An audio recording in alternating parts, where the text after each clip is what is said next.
Mandela son más de 6 kilómetros cuadrados de tierra al extremo de África, del sur de África.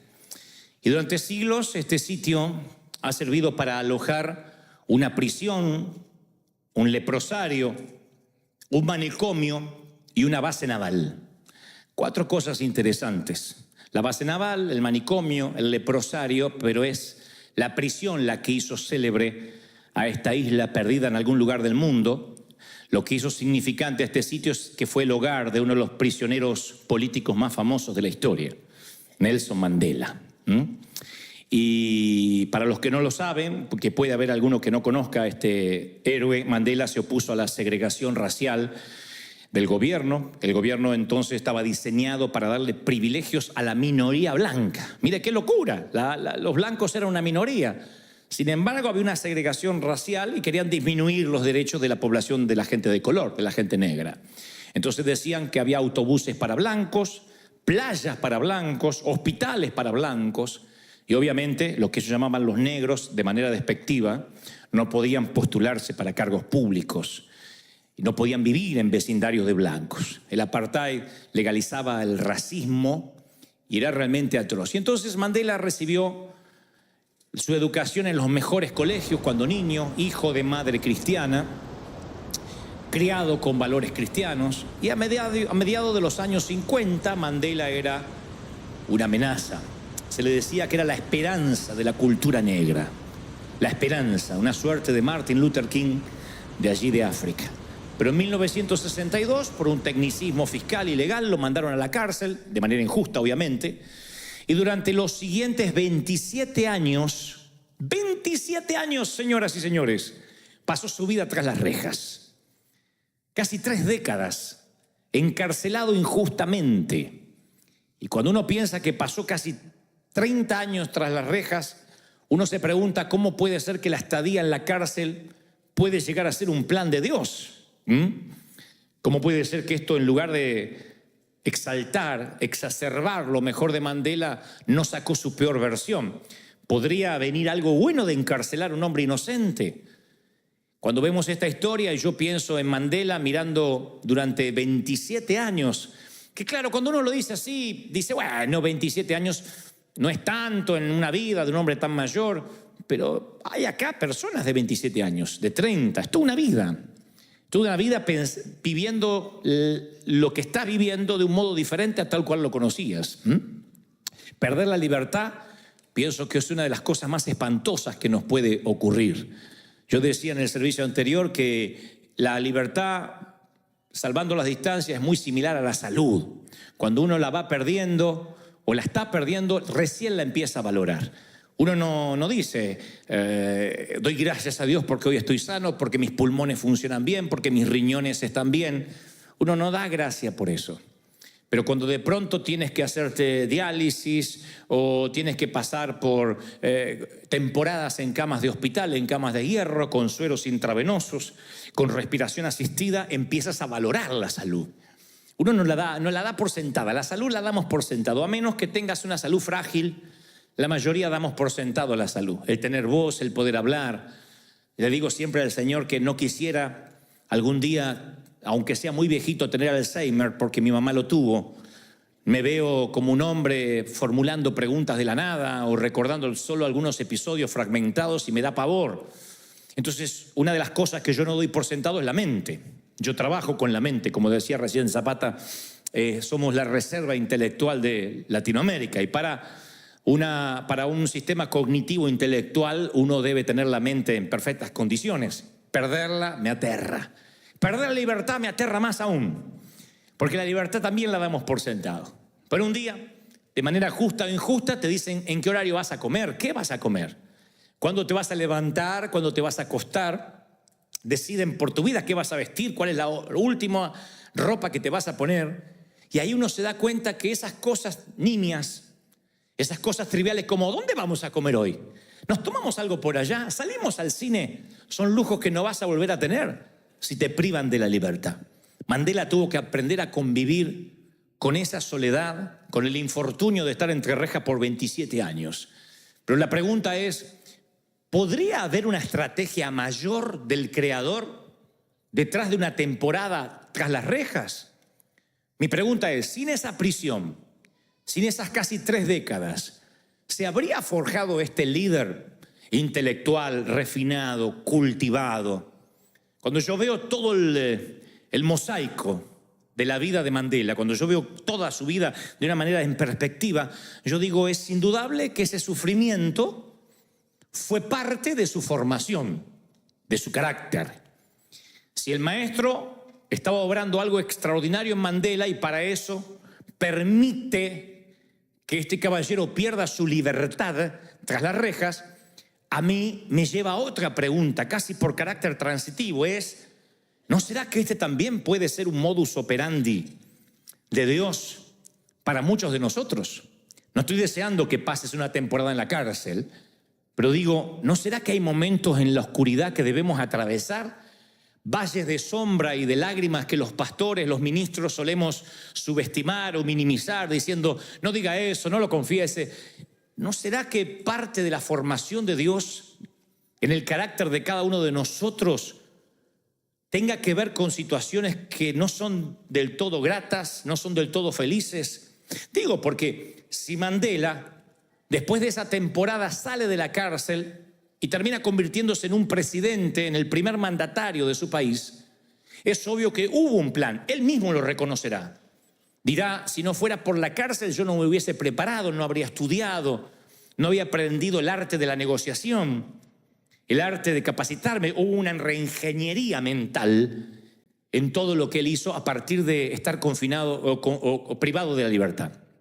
Y yo tengo que mirar, me obligo a mirar mi vida y la tuya bajo el mismo lente, que a lo mejor estamos pasando temporadas, no necesariamente de cárcel, pero de oscuridad, momentos en que no son felices, no son para relatar en un testimonio, y quizás no tenga que ver con la mano necesaria satánica, porque eso es lo simplista que hacemos todo. El diablo está contigo, Dios te dejó, el diablo se ensañó. Y a veces, cuando uno ve historias como esta, no puede dejar de pensar que hay planes, hay estrategias que son más altas que las que nosotros creemos. Si pudiéramos tener una máquina que pueda ir al pasado y le preguntamos a Nelson Mandela, cuando recién lleva 10, 15 años en la cárcel, si cree que esto puede devenir en un propósito divino, te va a decir quizás no. Capaz que sí, pero quizás te diga, no, yo no veo el propósito de Dios, solo quiero mi libertad. Y cualquiera de nosotros, si pudiera ir al pasado y ver esos momentos tristes, esas temporadas de divorcio, de quiebra financiera, de tirar un puñado de tierra sobre un ataúd, de besar una frente fría en un funeral, quizás dice, no, a mí eso simplemente me traumó, me marcó, pero no terminó en bendición, porque uno no logra ver qué es lo que Dios está proponiendo. Y es que las semillas germinadas, por lo general, nunca entienden desde su punto de vista limitado el proceso al cual están siendo sometidas. Una semilla no sabe si fue plantada o fue enterrada. La semilla no puede entender en la planta o en el fruto en el cual se va a convertir. Entonces yo preguntaba hoy y reformulo, ¿y si todo lo que nos tocó pasar, y si todo lo que te tocó pasar, en lugar de ser la parte oscura, el peor capítulo de tu existencia, fuera parte de un propósito para cultivar ese hombre o esa mujer que eres hoy? Nosotros decimos, no, Dios me hizo nueva criatura, yo llegué al Señor y en las aguas del bautismo quedó el pasado, quedó el ex marido, flotó la suegra, quedó todo ahí.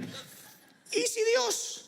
A lo mejor todo ese proceso, si bien fuimos perdonados, en términos escriturales, todas las cosas son hechas nuevas, pero ¿y si todo ese proceso de pronto devino en lo que hoy somos? Porque uno lucha contra la soberanía de Dios porque no nos gusta dónde nos coloca su proceso. Dios empieza a procesarnos y entonces yo siempre digo, donde te encontró el Señor, no siempre está cerca donde va a plantarte. Él te suele trasplantar, no suele cambiar de lugar, de entorno, de cultura, de maneras de pensar, de paradigmas. Donde Dios te encontró no siempre es igual a donde Dios te va a plantar. Y en ese trasplante, en ese cambio, uno empieza a sufrir. Porque pensamos que estamos como marionetas al azar, como que estamos sin rumbo. Y sin embargo Dios nos está plantando. Y esta fusión cuesta tiempo. Este cambio cuesta tiempo porque uno se acostumbra a lo cómodo y a lo familiar. Y cuando empezamos a ver alrededor y no vemos un entorno reconocible, cuando Dios nos empieza a mudar, entonces uno empieza a sentirse la ansiedad de que dice, ¿por qué Dios me quitó de la zona cómoda, de la zona del confort? Decía en el servicio anterior que alguna vez leí de un libro del doctor David Cho que contaba la experiencia de las águilas, y dicho sea de paso, después lo vi en un documental, que las águilas, cuando hacen su nido, la mamá águila la hace con espinos, y encima luego coloca todo un colchoncito de barro, de paja, para que los pichones no sientan los espinos. Y uno, al ver la madre poner espinos y después el colchón encima, no entiende cuál es el propósito. Pero la mamá águila sabe que habrá un momento en que la comodidad de los pichones va a primar por encima del riesgo. Y entonces cuando los pichones ya tienen alas para volar, ella los empuja. Se ve en el documental que con el pico les dice, ustedes pueden volar, no son gallinas. Pero los pichones se parecen mucho a nuestros hijos. A los mamuts que dicen, yo me quiero casar pero tengo 42 recién y no sé si me van a mimar como mi mami que me hace la sopa. Entonces, reciban esta palabra del corazón: espino debajo del colchón, espino en los calzones. En algún momento sale liquidado. Entonces, bueno, pone espinos, la mamá. Y ustedes van a ver que los empuja. Prueba 2 días de empujarlos. Y algunos no se quieren mover, algunos sí saltan al riesgo. Cuando la madre ve que la mayoría está acostumbrado al entorno, porque es maravilloso acostumbrarse al entorno, que te alimenten. Hay iglesias que son raquíticas allí, donde la mamá viene o el papá viene, el apóstol viene y le pone el gusanito en la boca. Entonces lo único que hace en la iglesia todos los domingos es... Y le pone el gusanito, dígale acá a su lado, repita esto, dígale al apóstol, voltea hacia atrás. Dice, por eso yo dije en el servicio anterior y vuelvo a repetir, si piensan que yo le voy a dar el gusanito, tu abuela, estás perdido conmigo. Vas a crecer, vas a madurar y vas a depender de Dios y vas a saber que Él es tu ayudador, tu cuidador y el que te hace crecer. Yo no le pongo gusanitos en la boca a nadie, porque tienes que aprender a comer solo. Bueno, la madre águila sabe esto y sabe que la zona del confort produce atrofia. Y lo que no se usa se atrofia. Si no vas al gimnasio, te atrofia los músculos. ¿Sabías eso? Si tomas mucha cerveza, se te atrofia la panza. Si no lees, te atrofia el cerebro. Yo conozco muchos universitarios necios, porque la última vez que leyeron un libro o estudiaron fueron cuando se graduaron y dejaron de ser autodidacta. Y por más que dicen tengo un título y ostentan un título universitario, son gente que empiezan a ser sabios en su propia opinión, no se recicla, no tienen una reingeniería, no se reinventan, entonces van perdiendo hasta el léxico, la manera de hablar, porque no son autodidactas, porque lo que no usas, como el cerebro, también se atrofia. Si dejas de orar, se te atrofian las rodillas. Si reemplazas Netflix por la Biblia, se te atrofia la Biblia y se te atrofia la lectura espiritual, se te va atrofiando. Entonces cuando alguien se atrofia, empieza a ser absolutamente dependiente de que otro lo ayude. Y eso puede ser peligroso. Dios necesita hacerte crecer. Cuando ve que algo se atrofia, necesita que eso crezca. Los pichones de águila ven que se están pinchando y dicen, entre una muerte segura y una muerte probable, vamos a elegir la probable.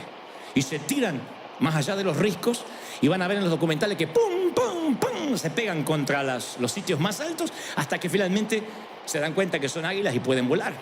Pero hay un par que mueren en los nidos, así que tal vez estabas esperanzado que el mamú se vaya.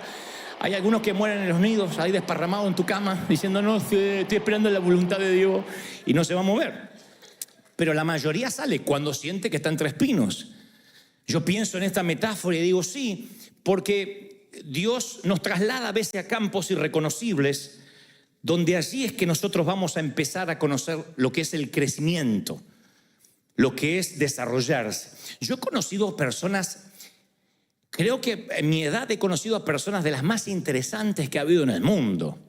Me he sentado con gente que ni en mis sueños más descabellados pensé que Dios me iba a dar la providencia divina de estar. Entonces, mirando la historia de lejos, puede decir, bueno, Dios te privilegió, Dios tenía un plan, sí, claro que lo tenía. Pero la gente suele mirar nuestra tierra prometida y no valorar o no estimar el desierto. Y si me vas a buscar a mí cuando yo era un muchachito, mi papá me llevaba a los aeropuertos a ver cómo despegaban los aviones. Esa era la salida del sábado. Vamos a ver cómo, mira, uno grande, ¡ay, uno chiquito!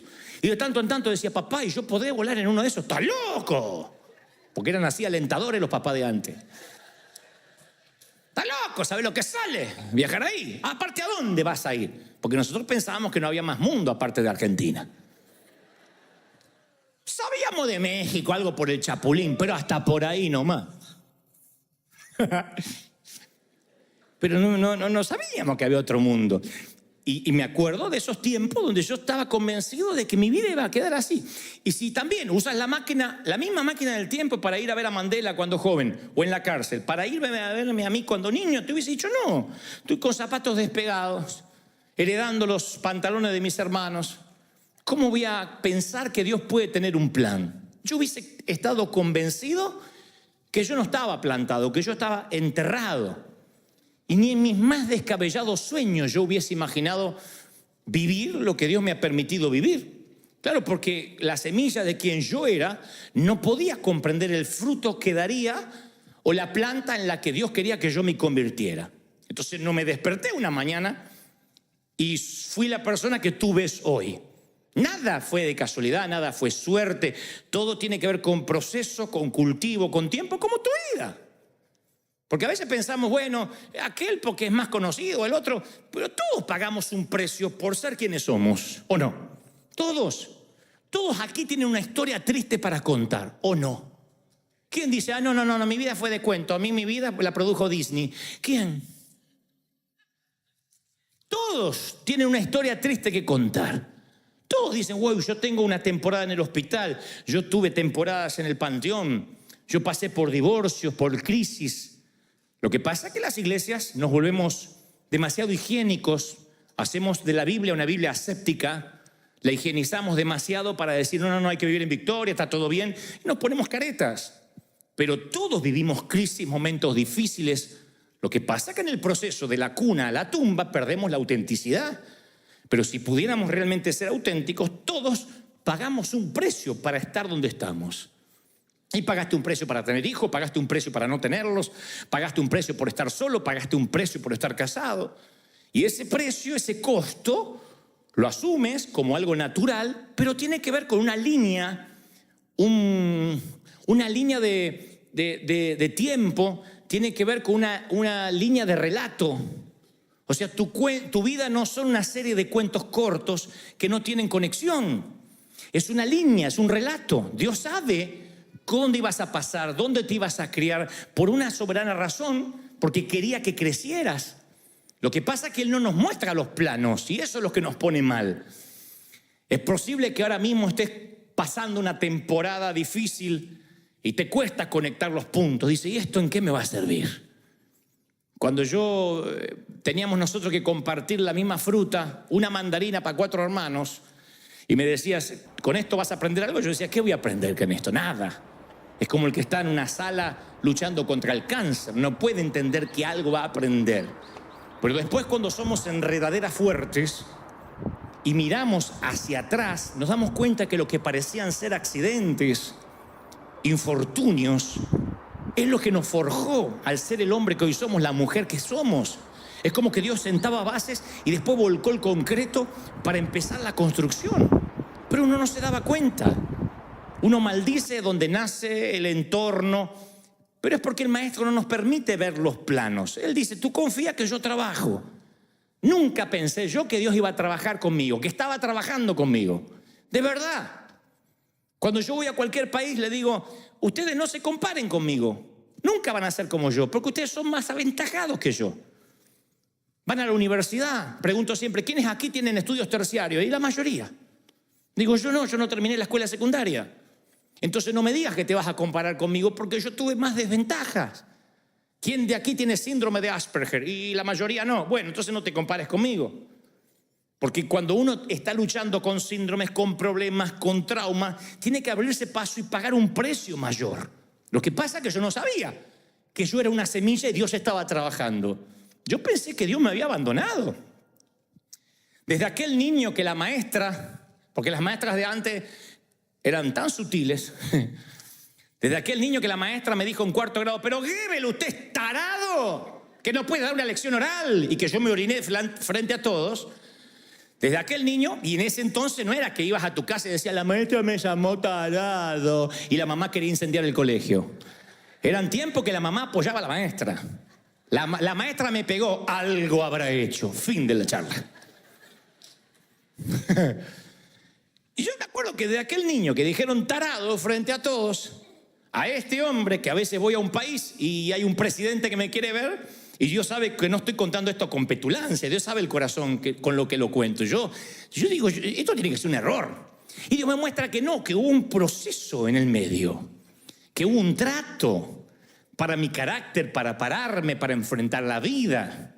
Un líder, alguien con carácter, no nace de la noche a la mañana, cuesta 30 años un éxito de la noche a la mañana. Las 10.000 horas de vuelos se adquieren ¿cómo? Volando. Nadie puede ser un piloto con 10.000 horas de vuelo sin haber volado. Entonces ese desierto nos va capacitando, como a nosotros como iglesia. Cuando éramos un grupo de dependientes de los anglos, no hubiésemos nunca haber podido comprar este lugar. Pero Dios nos metió en un proceso, que afortunadamente no fueron 40 años, pero un proceso de desierto. Moisés saca toda la muchachada de Israel, de Egipto. Esos muchachos eran esclavos.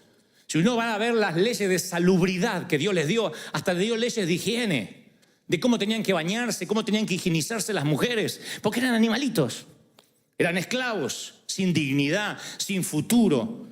¿Cómo Dios iba a hacerles conquistar la tierra prometida tan rápido en 3 meses, que dice que lo que se presume en meses hubiesen llegado a Canaán? Pero lo estuvo dando vueltas por el desierto en un proceso que si tú fueras a preguntarle, ¿van a alguna parte? Te diría, no, yo ya vi ese médano 10 veces. Para mí que Moisés no está en su juicio cabal. Pero cómo Dios transforma esclavos en soldados sin pasarlos por el crisol. Los transforma de la misma manera que transforma a Mandela, 27 años en la prisión en la isla Robben, para que sea ese hombre que después el mundo conoció. Lo que pasa es que cuando uno está en el proceso no sabe que está haciendo historia. Yo siempre digo que la vida es un trayecto de 3 días.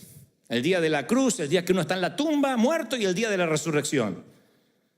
El día 1 uno lo reconoce, el día 3 también. El día 2 uno nunca sabe que lo está viviendo.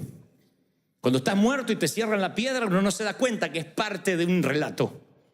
Uno dice, ya está, me morí, se terminó. Me divorcié, me separé, me dejaron. Vino la suegra a vivir conmigo. Uno dice, es mi muerte para siempre. Uno no sabe que está en un relato, pero Dios dice, confía que yo estoy trabajando. Y hay momentos que Dios ve que nos empezamos a atrofiar. Los creyentes nos atrofiamos. Los ministros nos atrofiamos. Empezamos a repetirnos a nosotros mismos. Dejamos de crecer. Y cuando uno deja de crecer, Dios tiene que enviar nutrientes para que crezcamos. Él sabe que a través de la muerte viene la vida, entonces el labrador tiene que mandar fertilizante. Por eso yo le puse a este mensaje un título para que no te lo olvides. Es un título teológico para que sepan cómo se ponen títulos intelectuales. Estiércol para crecer.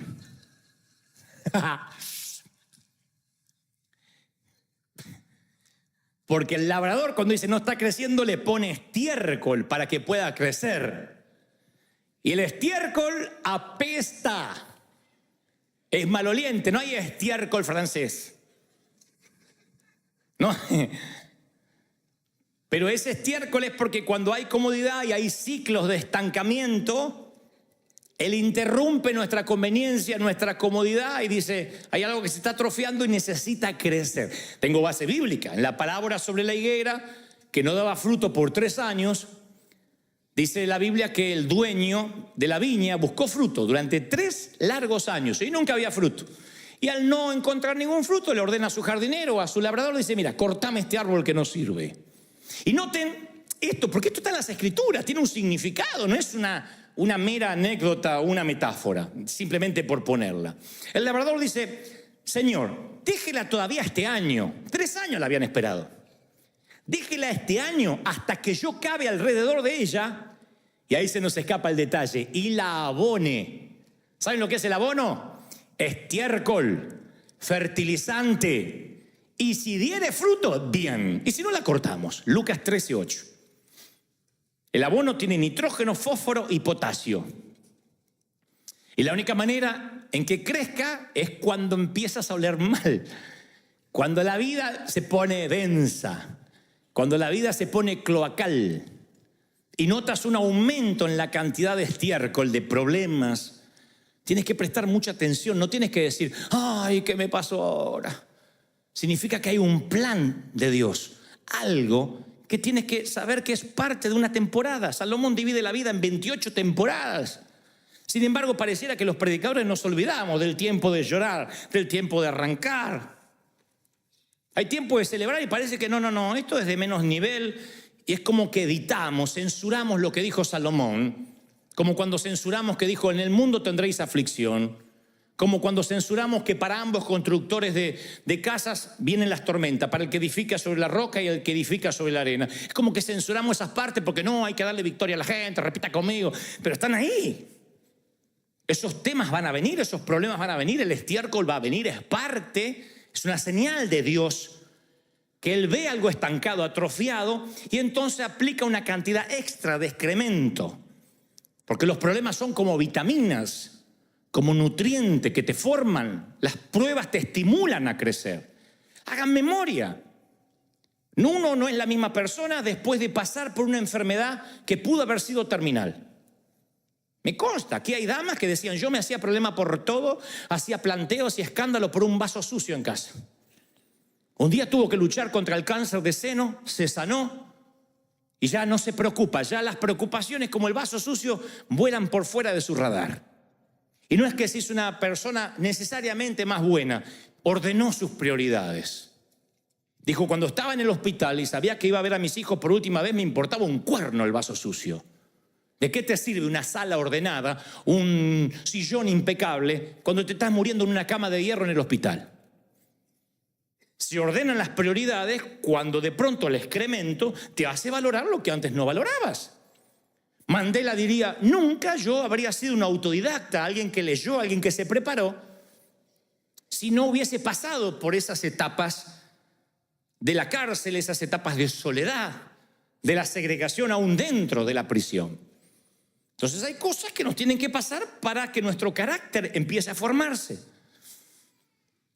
Y yo voy a contar una historia que escuché cuando niño. Lo voy a hacer de la forma más fina posible para la iglesia, versión iglesia. Que un pajarito, sus compañeros migraron para el Ecuador y él se quedó en las zonas frías de Alaska. Y entonces, como se olvidó de emigrar, el invierno lo tomó de sorpresa. E intentando volar, sus alas congelaron y el pajarito cayó a tierra completamente congelado. Consciente, pero congelado. Cuando estaba tirado en el piso, ahí dijo, ¿qué otra cosa peor me pudiera pasar? Y una vaca que estaba pastando y rumiando. Pasó y hizo, plop. Defecó encima del pajarito. Y ahora el pajarito dijo, sí, estoy fregado. Lo congelado me lo aguantaba, pero esto es perder la dignidad. Y en medio del olor, de pronto se da cuenta que el excremento no es tan malo. Porque el excremento, por su tibieza, descongela el pajarito.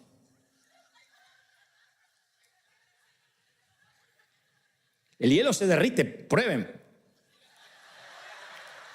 No, prueben de que la historia es verdad. Se descongela el pajarito. Y entonces debajo del excremento, cuando se pone feliz, empieza a piar. Pi, pi, pi, pi, pi, para que alguien lo venga a rescatar. Y un gato que andaba por ahí escuchó que el excremento piaba. Se acerca y con las patitas empieza a quitar lo feo, lo horrible, lo apestoso, y el pajarito dice, por fin alguien que me va a ayudar a salir de esto. Cuando el gato ve que es un pajarito, se lo come. Moraleja proverbial. No todo el que te defeca es tu enemigo y no todo el que te saca de ahí es tu amigo. ¿Eh?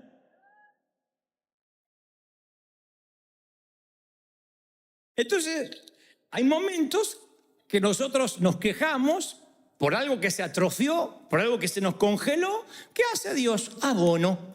¡Pluf! Pasa la vaca de la vida y cae sobre ti. Y si te empiezas a quejar o a piar, lo más probable es que salgas de ahí antes de tiempo y corra riesgo tu vida, literalmente. Porque uno tiene que pasar por el proceso del abono, del fertilizante. Es una señal de que hay áreas que deben ser tratadas. Ahora, yo sé que preguntas, y vamos, ¿cómo puede ser de Dios que yo todavía esté enfermo? Es injusto. ¿Cómo puede haber sabiduría en que yo siga con el cáncer propagado en el cuerpo? Otros dicen, vivo pagando el mínimo de la tarjeta todos los meses, me están comiendo los intereses y me dices que hay un propósito divino. ¿Estás diciéndome que perdiera mi trabajo con todo lo que hice yo por esa compañía? ¿Puede que Dios esté manejando los hilos detrás? ¿No es más lineal, más fácil decir, lo malo es Satanás, lo lindo de Dios? Me enfermé, Satanás. Y aunque escrituralmente Dios no es el dueño de la enfermedad, ni te la envía, podemos ir a cientos de ejemplos donde Dios levanta el vallado, como en la vida de Job, donde va a comenzar un proceso porque Dios lo determinó. Tú dices, me estás diciendo que aquella relación que yo tanto anhelaba o quería se terminó o no pudo ser, ¿también tiene que ver con Dios? Sí. ¿Por qué Dios lo permite? Bueno, si tuviste pensamientos como estos, no estás solo. Muchas veces yo estuve en ese laberinto mental de decir, lo que me está ocurriendo no puede ser orquestado, mínimamente permitido por Dios. Hasta que me di cuenta de que algo estaba creciendo en mi vida. Que algo estaba Dios procesando en mi vida. Los primeros 7 años de mi vida, mamá no me pudo alzar, porque ella, desde que yo nací, junto con su gestación, estaba el cáncer. Que durante mucho tiempo, durante casi los 9 meses, ella, por lo menos 7 de los 9 meses, estuvo tentada a abortarme, porque era lo que los médicos recomendaban. Y tuvo una corazonada de que me tenía que tener, como sea. Así que los primeros 7 años yo los viví en soledad, primero en la cuna. Papá tampoco era cariñoso porque vivía borracho. Y yo digo, no estoy haciendo una apología a la soledad, al desdén, pero digo, ¿y si yo hubiese sido un nene bien? Si yo hubiese sido esos nenes que dicen, ¡ma, quiero iPad! ¡Ah, no anda el Wi-Fi! ¡Ay, mamá! ¡Ay, toma, hijo, Wi-Fi, no te traumes!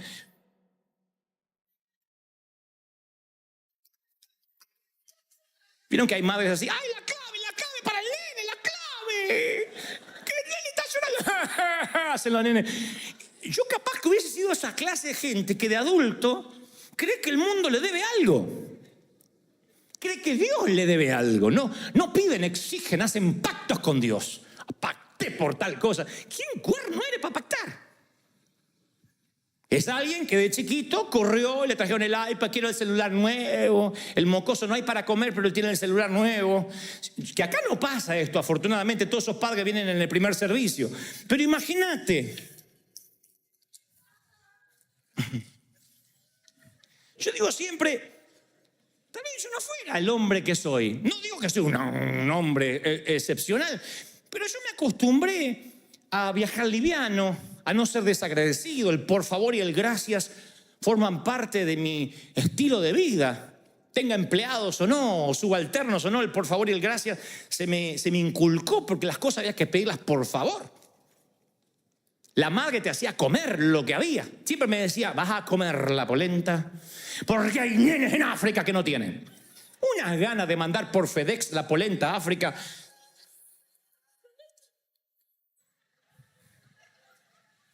¿Sus madres eran así? ¿Eran escatológicas para contestar? ¿Qué hay para comer? ¡Caca! ¿Eran así? ¿O la mía era? Mira, que caca de perro, vas a comer caca de perro. No, pregunté, pero esto no es un restaurante para que voy a comer, vas a comer lo que yo haga. Se terminó. Ahora hay madres que le preparan los ravioles con la salsa que a él le gusta. Hay 3 ollas, una para el papá, una para el nene y otra la nena que no come el gluten free.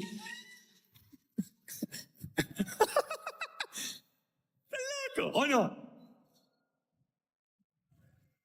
Y las madres sabían esto del excremento, porque decían, caca vas a comer, porque así uno crecía. Y no es que te daban excremento, pero es la manera de decir, no preguntes más. Vas a comer lo que hay para comer. Punto, se acabó. Y creo que mucho de esta generación que valoramos, que respetamos, y tenemos muchos defectos, por supuesto. Estoy hablando de aquellas cualidades que son inherentes a nosotros, son por esas, trazando una línea de puntos hacia el pasado, por esos momentos difíciles, que Dios sabía a quiénes íbamos a llegar, de qué manera. Él estaba brotando una nueva vida. Entonces, todo aquello que pasó no era una profecía de destrucción, de que las cosas iban a ir mal. Él nos mete en un ambiente controlado, en una suerte de invernadero, vivero. El Padre te trasplanta, invierte tiempo y nunca va a dar la vuelta y abandonarte. Lo que intento decir es que si estás pasando una temporada difícil, es que Él ya te puso en un ambiente controlado, donde hay lluvia, donde hay calor, tierra homogénea, húmeda, que es lo que te va a hacer crecer, pero uno en el momento no lo puede ver. Lo que sí te puedo decir de parte del Señor, que ese campo que estás ahora plantado no es tu cementerio, no estás enterrado, estás plantado, mi querido.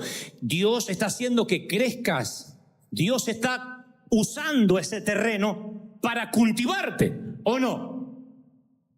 Y esa es la manera que nosotros nos vamos desarrollando, vamos creciendo, nos vamos haciendo fuertes. ¿Qué es una semilla si no es plantada? Nada, es semilla. Colocas una semilla en un cofre y en 10 años, ¿qué tiene? Semilla. Ahí es cuando uno entiende lo que Jesús dijo. Les aseguro que si el grano de tierra no cae en tierra y muere, el grano de trigo, no cae en tierra y muere, se queda solo. Pero si muere, produce mucho fruto. Ahí uno empieza a cambiar la mentalidad y dice, yo no tengo que huir de todo lo que me pasó. No huyas. Yo sé que el Evangelio nos ha dicho, deja el pasado atrás. Bueno, en términos de resentimiento, de dolor está bien. Pero tu background es tu background, tu vida es tu vida. Este hombre, esta mujer que eres, fue aquel niño de carencias, de hogares, de falta de cariño, de falta de abrazo. Por alguna razón Dios te mantuvo en un ambiente controlado para que seas esta persona. Y no estoy redimiendo tu dolor, no estoy diciendo, bueno, no importa el dolor, o en su defecto minimizándolo. Yo sé que hay mujeres aquí que fueron abusadas cuando niñas y no hay manera de vestir eso con un cuento. Porque cuando te roban lo más preciado que tienes, que es la inocencia, te cambian la vida tal como la conocías. Así que no te estoy diciendo agradece que fuiste abusada, porque sería una falacia, una locura de mi parte. Lo que digo es que aún así había un ambiente controlado. Pero ¿por qué Dios lo permitió? No puedo decir por qué permitió Dios 27 años de cárcel de Mandela. Porque hay cosas que pasan. Yo sé que hay nutrientes que tienen que ver con nuestra formación. Y todo sirve. Todo. Dios es un Dios que recicla. Dios es un Dios que no tira nada. Dios es un Dios que dice, yo voy a usar aún las malas experiencias del pasado para que en tu presente seas canal de bendición, para que sepas cómo ayudar, cómo bendecir, o no, para que entiendas. Mira si no pudiéramos nosotros entender la pobreza, no ayudaríamos. Entender lo que es el hambre, uno ayuda. Pero no sé si uno puede entender el hambre si nació en el palacio de Buckingham. No sé si yo hubiese nacido en Beverly Hills y entendería la necesidad y hablaría como hablo. Yo siempre decía, porque estuve muchos años sentado del otro lado del mostrador en términos metafóricos. Y yo siempre decía, ¿por qué los predicadores en algún momento predican para otros predicadores? Y se llenan de léxico, que en este momento vamos a empoderar el conos, el kairos y el cronos se va a empoderar y el rema ahí viene sobre el logos, recibe. La gente dice, recibo, ni tiene que cuerno lo que está recibiendo, pues recibe. Yo digo, yo no me tengo que olvidar que la gente tiene vidas reales. A nosotros, Dios nos llama a trabajar para Él y uno se empieza a olvidar que la gente tiene vidas reales. Con deudas, con cuentas, con parientes, con comadre, con renta, con acreedores. Entonces esa vida real es el proceso real de Dios. Es la gente viviendo vidas reales. Son los ingredientes. Entonces no somos unas marionetas en manos del azar. Nuestra vida es una historia elaborada de principio a fin, no es una correlación de cuentos cortos sin conexión. Bueno, el tiempo que me divorcié, el tiempo que me volví a casar, el tiempo que me despidieron. No. Toda la vida es lineal, tiene un sentido. Los colapsos nerviosos, los malos jefes, las separaciones matrimoniales, las oportunidades perdidas, las sociedades equívocas, las movidas que no tenías que haber hecho, son ingredientes que juntos hacen una comida digna para poner en la mesa. Esta comida. Pero los ingredientes en sí mismos no todos son ricos. Hay ingredientes que, mientras que preparo la comida, me como una aceituna. Pero ¿quién dice, sírveme un plato de pimienta? ¿Quién? Por muy mexicano macho que sea. ¿Quién dice, hoy me voy a comer un plato de orégano? Nadie. Porque son ingredientes. Y el ingrediente en sí mismo uno no le encuentra sentido. ¿Cómo le vas a encontrar sentido a la temporada de la diálisis? Del diálisis o de la quimioterapia, de la metástasis que avanza. ¿Cómo le va a encontrar un sentido a eso? Y yo no estoy magnificando o glorificando la enfermedad. Lo que trato de decir es que yo estoy seguro que son ingredientes para enseñarte algo, para que ayudes, para que bendigas, para que entiendas. Hay un propósito en tu tropiezo. Hasta en tu tropiezo hay un propósito. Porque algunos viven maldiciendo a la ex, diciendo, ¿para qué me metí con esa loca? Si yo podía volver el tiempo atrás, es la loca esa, ni la escuchaba, o ese desgraciado. Pero en ese tropiezo que hoy alberga un remordimiento en nuestro corazón, Dios dice, no, yo lo voy a redimir. Tiene que ver con parte de tu vida. Tú no serías, a lo mejor en este matrimonio que estás ahora, no valorarías el amor como lo valore, los detalles, si no hubieses pasado por allá. Amén, dijo una, ¿viste? Dios bendiga a ese marido feliz que les lleva la comida, la cama y todo seguramente. Son cosas que uno empieza a valorar a partir de malos incidentes, de malas situaciones que uno dice, aprendí. Uno dice, me equivoqué porque yo metí a este en un círculo íntimo cuando debió estar en el círculo de afuera. Porque yo mismo di demasiada confianza. Porque confié, porque no probé el carácter, como dice Pablo, que primero sean sometidos a prueba. Yo tenía que haber visto cómo ese caballero reaccionaba cuando el hotel está cubierto y no tiene dónde dormir. Yo tenía que haberlo visto cuando la maleta se retrasa, a ver cómo reacciona. Yo tenía que haberlo visto reaccionar ante situaciones cotidianas y ahí haber probado su carácter para después no entregarle una responsabilidad más grande y darme cuenta que tenía un carácter putrefacto. Pero uno no prueba. Entonces, ¿qué uno dice? Aprendí, no me pasa más. ¿Habrá alguien acá que dice, esto no me pasa más? Y bueno, y ese es el excremento, ese es el estiércol. Cuando estás un tiempo, yo estoy seguro que si el pajarito de la historia sobrevivió, dice, no levanto el pico más. Uno aprende. Dios no te lleva a esas situaciones para dejarte en un callejón sin salida. Yo he aprendido a valorar las relaciones fallidas, las oportunidades perdidas, el dinero desperdiciado, las decisiones imprudentes. Y no estoy diciendo, cualquier cosa, total, después se va a condonar o redimir. No, pero me toca entender que esto que te ha pasado en la vida tiene un propósito. Todo, tu niñez, tu infancia, los sueños no mueren. En tu ADN está el poder de la resurrección, porque esa misma tierra que crees que te enterró es la que te va a ayudar a subir, te va a ayudar a subir otra vez, a reingeniería, a comenzar una nueva reingeniería, a reinventarte, a crecer. Alguien tiene que decir amén. Vas a crecer. Todo sirve. Lo bueno, lo malo, lo mediocre, todo sirve. Y eso es lo maravilloso de la vida. Pero cuando uno está rindiendo el examen, uno cree que es arbitrario, que tenemos un Dios parcial, injusto. Y cuando pasamos esas situaciones nos empezamos a doler. Yo a veces le digo a personas, agradece por el tiempo que has pasado en el valle de sombra y de muerte, porque puedes escribir sobre ellos. Yo no creo en nadie que me diga, como dije hace unos domingos atrás, quiero que Dios me use en cosas grandes y no tenga heridas que exhibir. Que no lo hayan criticado, que no lo hayan dilapidado, porque este es un ambiente muy hostil, porque el pueblo evangélico es uno de los pocos ejércitos que remata a sus heridos. Encontrarás muy pocas iglesias que son hospitales del alma. La mayoría son museos de santos. Y en cuanto ven que fallas, ¡bum!, te liquida. A otro lado porque apestas.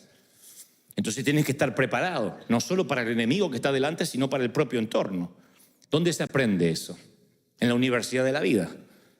Si uno quiere no enfermarse del ébola, tiene que darse una pequeña dosis de ébola. Eso es la vacuna.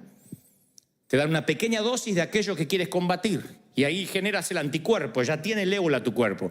Lo que pasa es que no nos dicen que eso son las vacunas. Decimos, nos dieron algo contra la gripe. No, te inyectaron gripe. ¿No lo sabían?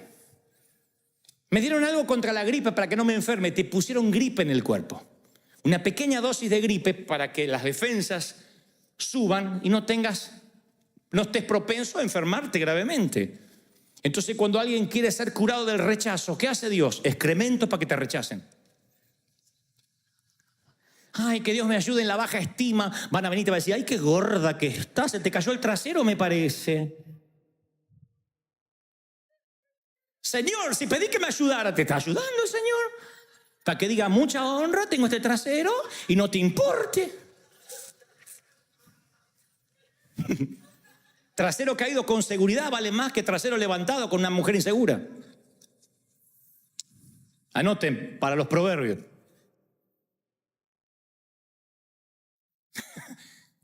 Fue rápido, alguno no entendió. ¿Qué dijo? No importa. Para ti no es la revelación. Si estás preguntando, no es para ti la revelación. No están preparados para esta revelación profunda. Pero cuando dice, Señor, dame paciencia, ¿qué hace Dios? Han pedido paciencia a Dios, Señor, hazme paciente. Vienen tus sobrinos a casa.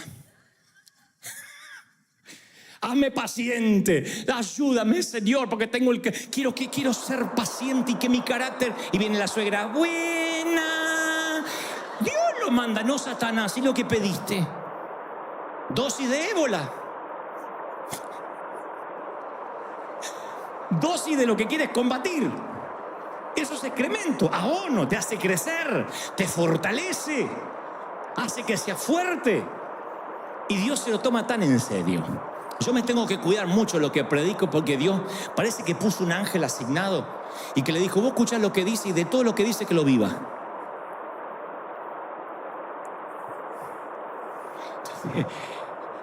Termino una conferencia y se me da por hablar que la paciencia, porque Dios nos hace paciente.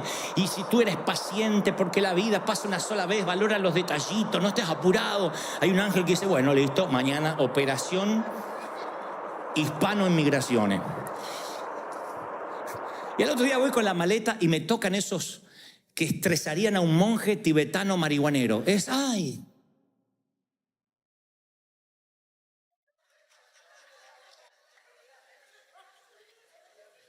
¿Qué lleva, señor, en la cartera? La computadora. ¿Ah? ¿La podemos revisar? Sí. Sáquese el cinturón. Ya me lo saqué. Bueno, puede volver a pasar con una paz y el avión que se está yendo. Digo, ¿de verdad tengo cara de narco? ¿De verdad? ¿De verdad? Abra la computadora. ¿La puede prender? Y cuando la voy a prender dice, espéreme, y se va a hablar a otro lado así con una paz. Yo digo, Señor, ¿por qué? ¿De verdad moriste en la cruz por ella? ¿De verdad?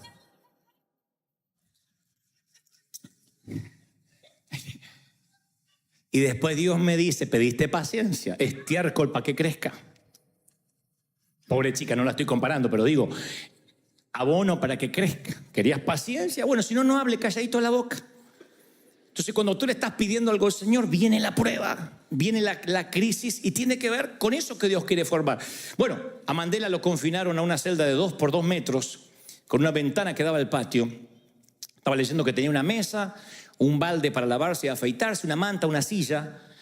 Toda su dieta era a base de maíz, a base de elote. Mandela se despertaba a las 5 de la mañana, picaba piedras hasta las 5 de la tarde. Y después podía leer, y leyó a León Tolstoy, a John Steinbeck, a grandes artistas, se nutrió de literatura, leía los premios Nobel, empezó a nutrirse porque él decía, tengo que usar este tiempo muerto, y no estudió como hoy los presos lo hacen, sino que lo hacía de una manera autodidacta, se ganó el favor de los guardias que tenían la tarea de molestarlo, Cultivó una relación por 27 años con todos los internos, discutía teología. Y a la edad de 72 años, cuando la mayoría de las personas estarían dándose por vencidas, él salía de la cárcel y se dio cuenta que no tenía resentimiento. ¿Cómo 27 años de cárcel no producen algo de resentimiento? Si nosotros nos toca 3 meses en el hospital y vivimos exigiéndole a Dios por qué. No puede ser que 27 años no produzcan la peor versión de este hombre, sino que exacerben lo mejor. Diría Mandela, al salir por la puerta hacia el portón que me llevaría hacia la libertad, sabía que si no dejaba mi odio y mi amargura atrás, todavía estaría en la cárcel, o lo que es peor, la cárcel nunca se iría de mí. Y los periódicos titularían en letra de molde: Mandela nunca fue destruido por el rencor. Es un Mandela refinado y distinto al que conocimos. Y 4 años después de ser liberado, fue electo presidente, acabó con la segregación racial, condujo al país a la igualdad. Claro, Dios necesitaba un líder refinado, educado, inteligente, que dominara el arte de la paciencia, de la negociación. ¿Y dónde lo formó? En la prisión. Así formó a Mandela. Si esto no es suficiente para que entendamos que la vida que pasamos no hay que maldecirla, sino que agradecer, que hay que agradecer la niñez, lo que nos faltó, los zapatos despegados, los pantalones rotos, que hay que agradecer compartir la mandarina entre 4, a ver qué gajo le tocaba a cada quien. Algo Dios nos quería enseñar. No puede ser que Dios tome una semilla, se la olvide y diga: ay, me olvidé que la había plantado. Era un ambiente, hoy me doy cuenta que era un ambiente controlado.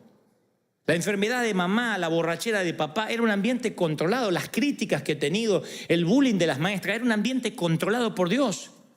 Era estiércol, era fertilizante. Y cuando Dios me escoltó hacia el portón, en la salida del dolor, yo me aseguré de dejar la ira y la amargura atrás.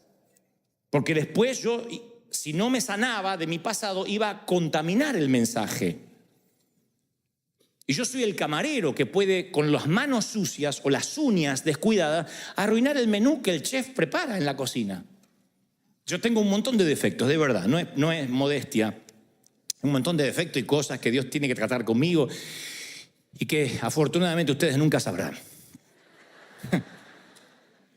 Pero nunca han contaminado el mensaje. Ni cuando me han criticado, me han dilapidado, me han dicho de todo. Yo nunca pasé a predicar con rencor o con bronca o usé este estrado para mandarle un mensaje a alguien. Nunca. Porque la palabra de Dios es pura. Y el proceso haga que tú tengas que transmitir lo que Dios quiere que transmita.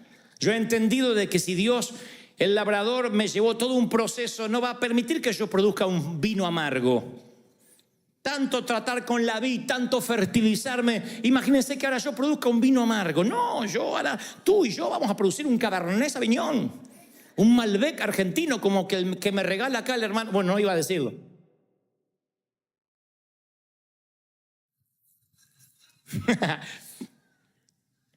Y ese vino es producido por el labrador, por la siembra, por la cosecha, por el abono, por los surcos que se abren.